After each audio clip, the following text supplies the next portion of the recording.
Welcome to the GSL Code A. We are back in Wings of Liberty here for the final season of Code A to find out who is starting off things in Heart of the Swarm in Code S, and who's going to have to go through the up and downs before they can even find out.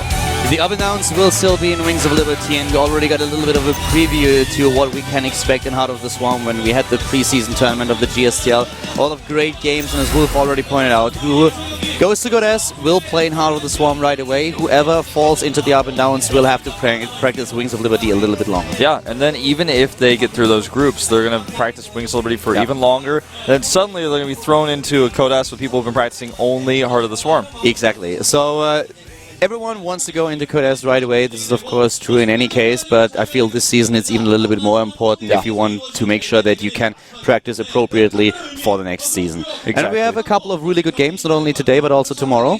Yeah, the last 8 spots of Code S are going to be given away on these 2 days.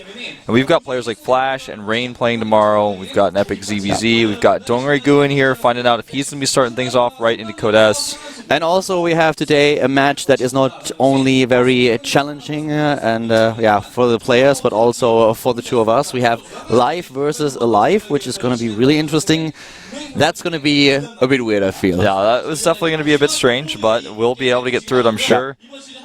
See if Alive can actually take Life out. That's going to be a really difficult matchup for him, I feel. And also a few other games that we have today. We have starting things off with the Protoss versus Protoss. We have 2 Caspar players. One of them will end up in Code S. We have Flying up against SOS. It's going to be our first game. Then we go into a Terran Mirror match where we have Bjan up against Gumiho. Pretty cool game, I feel. This is going to be really exciting. Bjan had to play Senna in the second round. This is the same as last season in Code A. This time Bjan was successful. Last season Senta took him out. But now he's up against Gumiho, and that's going to be really difficult. Yeah. But we don't only have the games today. We already have a quick look at the matches that we had the last time. Yeah, here's a look at what we saw earlier to refresh everyone's memory. Bomber, Leenock, Yoda, and Hyun are the players who advanced to Code S on our first day of the round 3. Yeah, so Hero has to go through the up and downs, as do Yonghwa, Marine King, and a Sniper. Here today's games, as mentioned, we're starting off with the Protoss mirror match, then we go into a TBT, Lure versus DRG, 2 MVP players facing off against each other.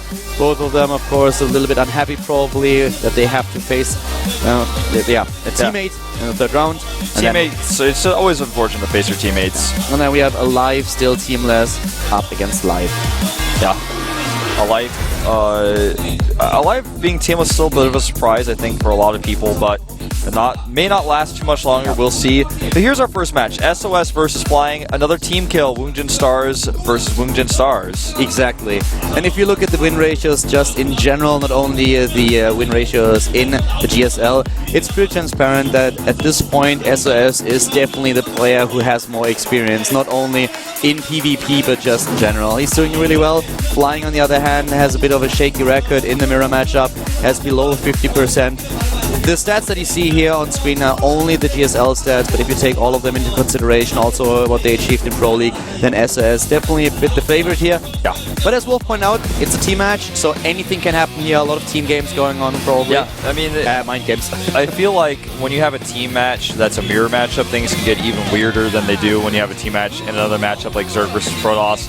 Protoss versus Protoss, there's a lot of strategies that go into this, thinking about your opponent's mind, whether you go for a Phoenix build on a map that players wouldn't expect Phoenix is on, whether you take a risky expand, DTs even. Yeah. You know, every time I see Flying on camera, he looks a little bit stressed and worried to me. I don't know why, but that's just the impression that I get. SOS makes, I feel a much more confident impression here. Yeah, he looks like my cousin actually, just like a slightly more Korean version. Okay. So, we have apparently the Korean version of Wolf's cousin up against Flying. Jumping now into this first game of the GSL Code A. It's the third round. The winner goes to Code S. Let's see who is able to pull through to the GSL Code A. Hold on. And to the top left, our starting player for Woongjin Stars. It's bottom left, in fact. He is.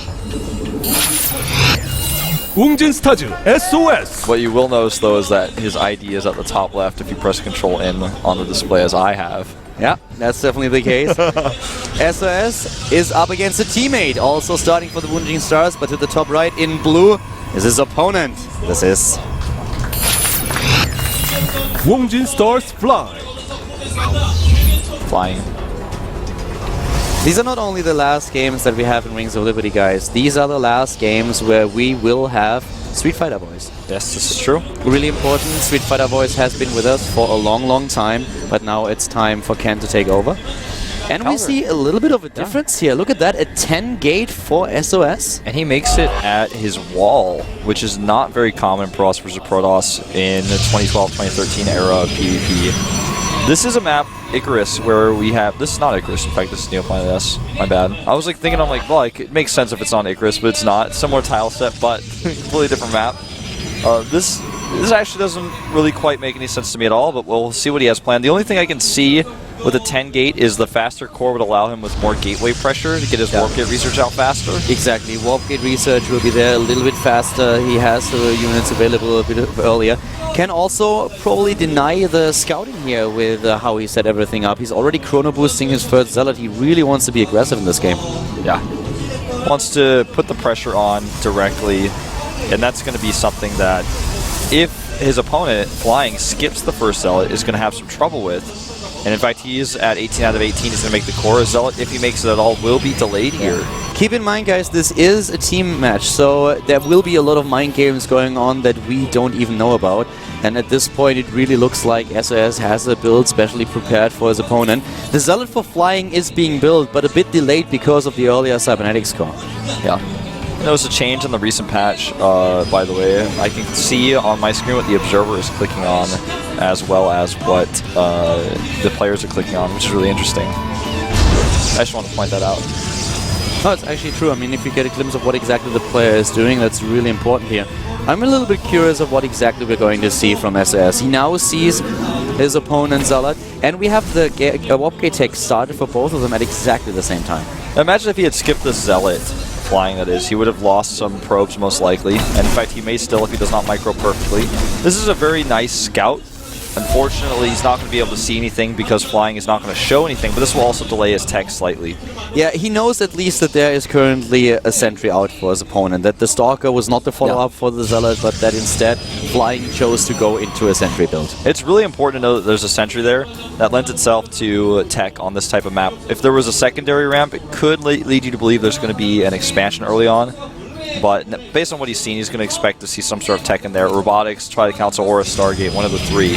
And SOS is going into an expand right away, whereas we have for Flying now a robotics being built in the main base, as pointed out. So the earlier expansion will definitely help SOS quite a bit here. And Flying at this point seems to be a little bit pressured. With the robotics, he will of course get the Observer, trying to find out what exactly is going on here.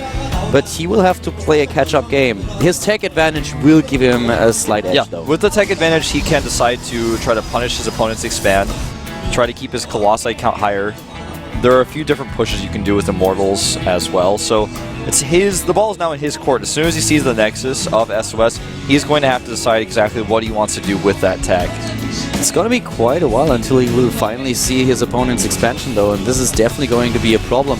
Flying is now heading out with his own probe, but you can really see how far ahead SOS is with his own Nexus. He's nearly done. Yeah. The first Immortal comes out here. The Observer is going across the map very slowly to find out where and if there is an expansion.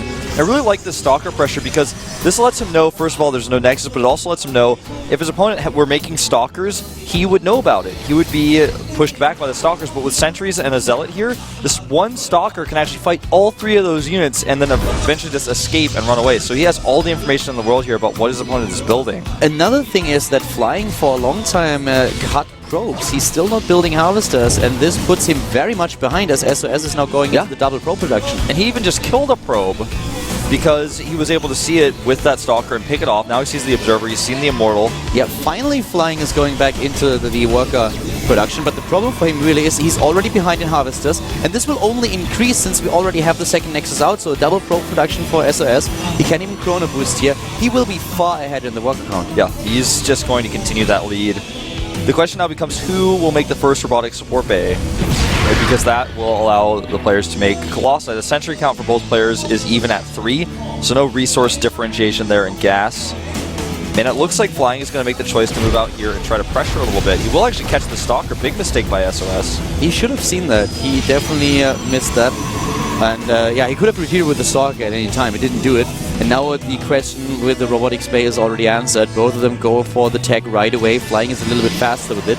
And for quite some time, SOS was not really able to get any additional harvesters out, even though he had the minerals for it. Yeah. This is going to become a problem slowly, you know, if he doesn't continue his pro production. Right now it's 35 to 32 in his favor. The robotic support bay timings are so even that it doesn't really matter. The thing just is that SOS could have been much more ahead in the work account if he would have really built probes on a continuous level, and he did not do anything with the extra resources. So it was more a bit of a slip up than him saying, well, I cut probes for now because I want to have my units out fast. Exactly. That's a very good point, because if you look at it at first glance, it looks like he may have been scared of an attack. It's a very subtle thing, and it just could have been a much better lead for him. He's still a little bit ahead in the harvest account. Yeah. Well, we'll see how this game transitions, because now both players are essentially even, with SOS having a slight lead. He's mined more resources, and he has the ability to make Colossi just a little bit faster. You can even add more gateways. 3 versus 2, and now finally the third one goes down for flying. So you can see these players are basically doing the same thing with just slight timing differences because of the Nexus timing. You can also just have a quick look at the unit composition here. We have the exact same amount of units if you disregard the Zealot count. 2 Immortals for both of them, 1 Colossus. We had 3 Stalkers just a second ago for both. The 1 Stalker that was already lost comes into play, of course, and then 3 Sentries. Yeah, very, very similar. That's where the Nexus comes into play. Those 6 extra Zealots are actually because he's been able to mine longer at his base. Now he's trying to hit a bit of an attack here. And with the Observer, high ground vision, he can try to poke off these Stalkers' hit points. He actually damages them quite heavily, and that makes a huge difference. That Colossus, though, is the one thing standing in his way, but he's got his own walking across the map. There's a lot of pressure now going on, and he can take down one of the Firelands immediately, even before the Warpin is done. Nice. Oh, this is not good for flying. He needs to make sure he can pull his Colossus back, and so far he does. But so much DPS wasted. There are even Zealots on the high ground going for the second Colossus. Now he's stuck all of his units in a clump. He's completely clumped up, and he's getting so much damage. For some reason, he was able to save his Colossus. That was one of the things that SOS didn't take out right away, but there are so many units that are already gone. Flying is in so much trouble. Yeah, SOS has had way more money because of that faster Nexus. GG. Timing it was really nicely done, and his micro was just simply better than Flying's. SOS takes the game with flying colors here, is ahead 1-0 over his opponent. And this just kind of mirrors the stats that we echoed a little bit earlier. We have SOS just being the better player in the PvP, at least in the past, and he proves it in this game too. In PvP, in a fight like this, the Zealots on the high ground were a big problem, but if he had held his ground, he would have...